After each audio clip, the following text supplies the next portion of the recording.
राजधानी लखनऊ में मंगलवार को एक महत्वपूर्ण राजनीतिक और कानूनी घटनाक्रम देखने को मिला, जब लोकसभा में नेता प्रतिपक्ष और कांग्रेस सांसद Rahul Gandhi MP MLA court में पेश हुए।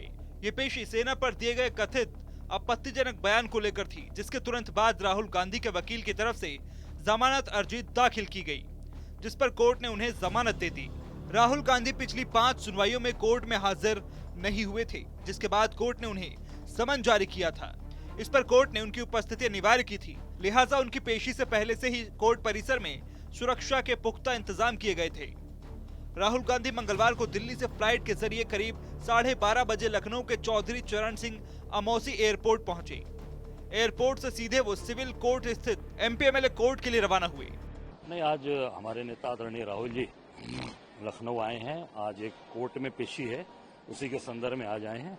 फिर उसके बाद फिर यहाँ से दिल्ली जाने का कार्यक्रम। देखिए, ये परिवार हमेशा न्यायालय का और कानून का सम्मान करता है। जिस तरह से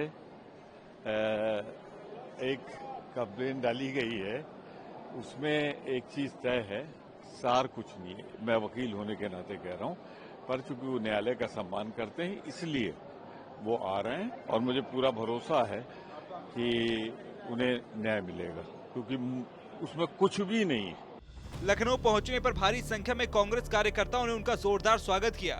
तेज बारिश के बावजूद कोर्ट के बाहर भारी संख्या में जुटे कांग्रेस कार्यकर्ताओं ने राहुल गांधी के समर्थन में जोरदार नारेबाजी की।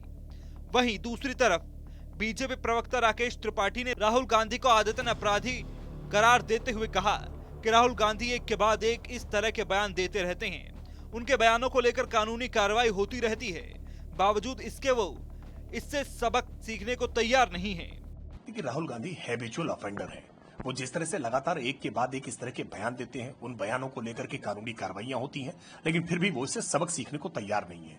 राहुल गांधी पहले भी बाकायदा ट्रायल करके सजायाफ्ता घोषित किए गए हैं इसी प्रकार के एक मामले में, लेकिन उसके बावजूद राहुल हैं कि मानते नहीं। वो लगातार कुछ न कुछ ऐसे बयान देते रहते हैं जिन बयानों से समाज में अनरेस्ट होता है, जिन बयानों से लोगों की भावनाएं भड़कने का खतरा उत्पन्न होता है। राहुल गांधी देश में अब नेता प्रतिपक्ष हैं, अब वो कम से कम इस जिम्मेदारी को मानना चाहिए और जो भी बोले वो तोल मोल के बोलना चाहिए।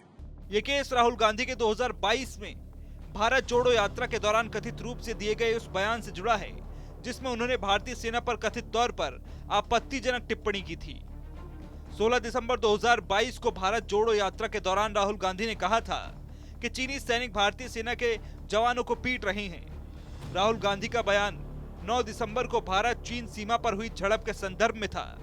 उनका यह बयान विपक्षी नेताओं द्वारा सेना का मनोबल गिराने वाला और राष्ट्रीय सुरक्षा के लिए खतरा बताया गया था।